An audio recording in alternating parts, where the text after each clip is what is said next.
Hi guys, thanks for joining me today. I'm Marilyn and my channel is Making with Marilyn. Now I've been showing some projects on my xTool F1 recently, and today I'm going to actually try to engrave a tumbler on it. So I'm going to go behind the scenes, try a few settings on a throwaway tumbler, then I'll be back. Now if you haven't subscribed yet, please consider doing that. If you do, tap the bell and then select the all notification. That way YouTube lets you know anytime I upload new content. Now here's the things that I'm going to use in today's video. I'm going to use the xTool F1 laser. That has a blue light laser and an infrared laser. And the benefit of having an infrared laser is it'll actually engrave on metal. Now we're not engraving on metal today, but I'm still going to use that infrared laser today. I also have the air purifier that came with it. I have a rotary attachment. I'm going to engrave on this beautiful red powder-coated tumbler. I'm going to use my safety glasses. Now these are laser safe for both blue light and infrared light. I got them off of Amazon. And so in addition to usually putting this down, I have these on. Now in today's video, I'm going to leave this up so you can see it, but I will never look directly at the laser and I will always have my safety glasses on. After I've engraved my tumbler, I'll use some 90% rubbing alcohol and a paper towel just to clean it up. I'll also use my computer. You can see that right over here. I'm going to use an image that I got off of Creative Fabrica, and I'll use the xTool Creative Space software that's on my computer. Now this is the basic rotary attachment that xTool has. They also have a fancier one that has not only the rollers and a chuck, but this is the one I have, so it's what I'll use. The rollers work great for tumblers. When I first got this, it came with this cord. This is what plugs it into the xTool M1. If you're using this with the F1, you do have to get this other cord from xTool. It has a different end on it. All you do is you take the old one off. It goes in right here. So I took this old one off. I put the new one on, and I'm ready to attach it to my F1.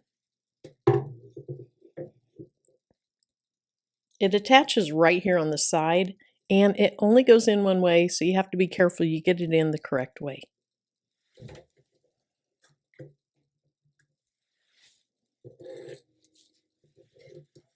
Now you can see on this that the numbers face forward, so you want to have this positioned in this direction on your F1. So I'm just going to put it on here for now. Later, when I get into framing my image and all that, I'll move it around. But for now, I'm just going to place it there. Now, sometimes I've noticed that I do need to pull it down to this end so that I can push this back a little bit, because this piece right here hits the back of this. I can pull it off or pull it to the right a little bit, and then it slides back in there.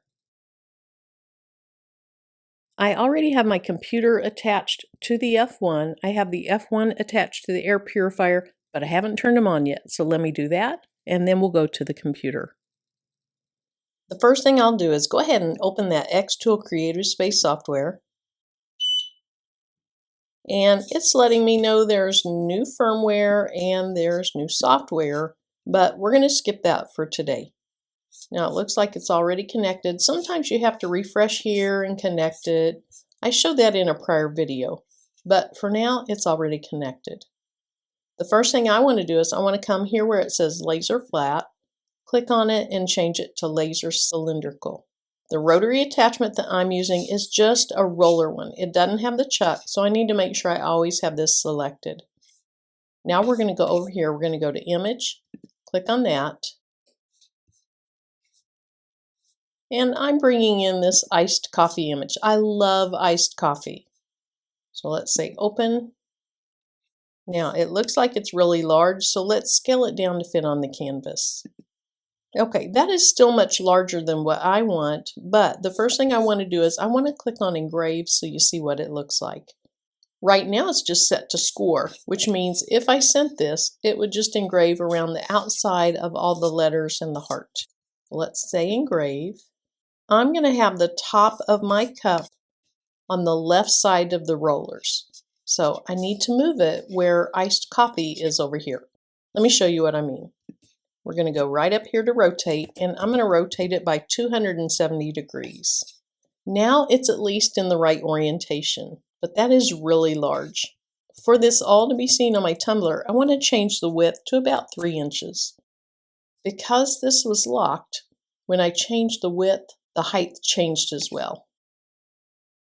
Okay, so for now, let's just put it in the middle. Now what I want to do is make sure it's on the right settings. Now sometimes I click off of it and I choose a material, but I don't want to do that this time. So let's click back on user defined, click back on my image. I have the output at engrave. It's on blue light. I want to do a power of 100 and I want to do a speed of 400. So you can either click on it and change it here, or you can drag these to where you want them. Now lines per centimeter, I'm going to go with 200. I think that will be high enough. This is similar to resolution, so the higher the number, the more detailed you'll get.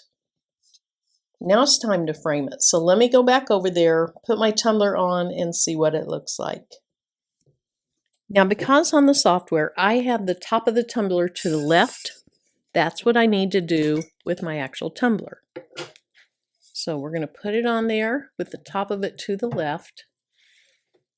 And then what I want to do is I want to try to have the dots that you see right here up at the top of this tumbler so it's centered on it. Now I have been playing with tumblers. You can see right here I did a lot of work to try to get these settings right. Now part of this was done before, but so much of this was done with this F1 and I worked and worked until I got to what I thought was a good setting. So if you haven't been working on tumblers, your red dot and your blue dot aren't going to be together. That is how you focus. And so I need to turn this until the red dot meets the blue dot.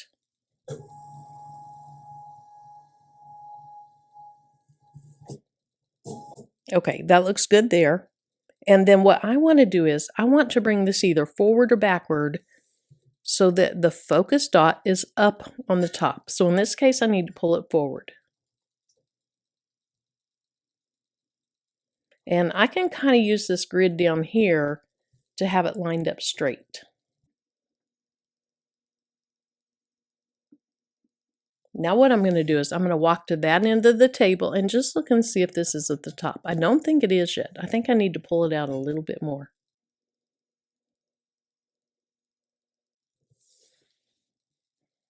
Now that looks pretty good from that end of the table. So now what I'm going to do is go back to my computer and frame this.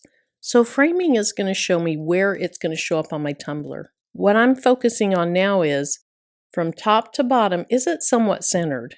I want it either centered or a little bit more toward the top of the tumbler.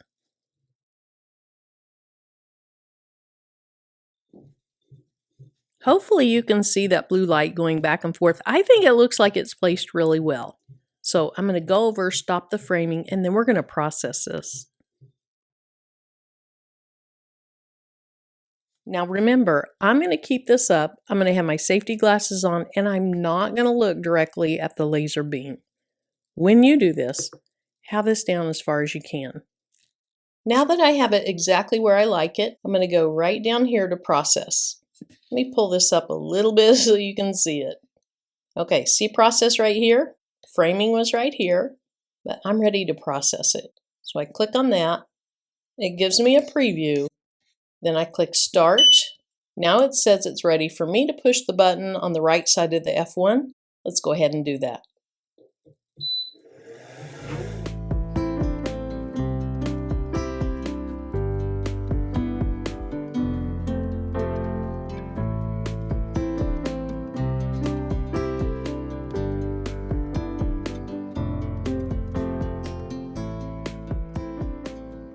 Now that took 5 minutes and 56 seconds, but we're not done yet. I learned this from a YouTuber. I'm going to look for his name and hopefully I find it. I'll put his name in the video description below. He does a second pass with the infrared laser. And the purpose is to make cleanup so much easier. So I'm going to go back. I'm going to change it to infrared. I'll do 50% power. Again, I'll do it at 400% speed. Now, I'm not going to touch this at all because if I do, if I move it, it's not going to work right.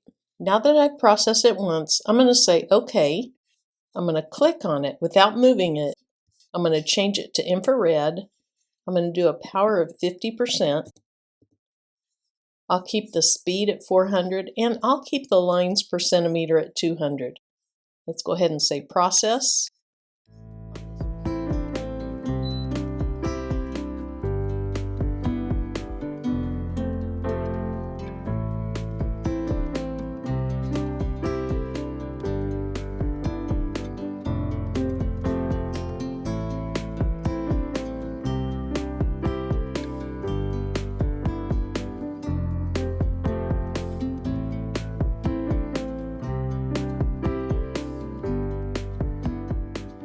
Now that second pass took 5 minutes and 49 seconds.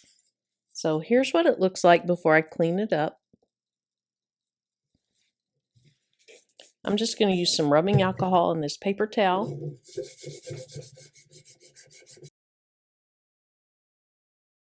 Now I feel like my second layer got off just a little bit.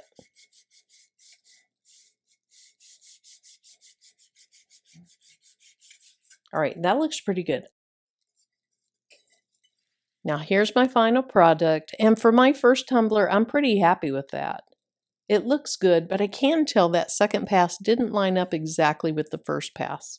It kind of has a shadow effect, which isn't too bad, but I think I'm going to spend some time, dial in my settings for just one pass. When I do, I'll be back. If you have any suggestions or you have settings that work excellent for you, let me know what those are. I'd love to hear from you. Thanks so much for joining me, and until my next video, bye-bye.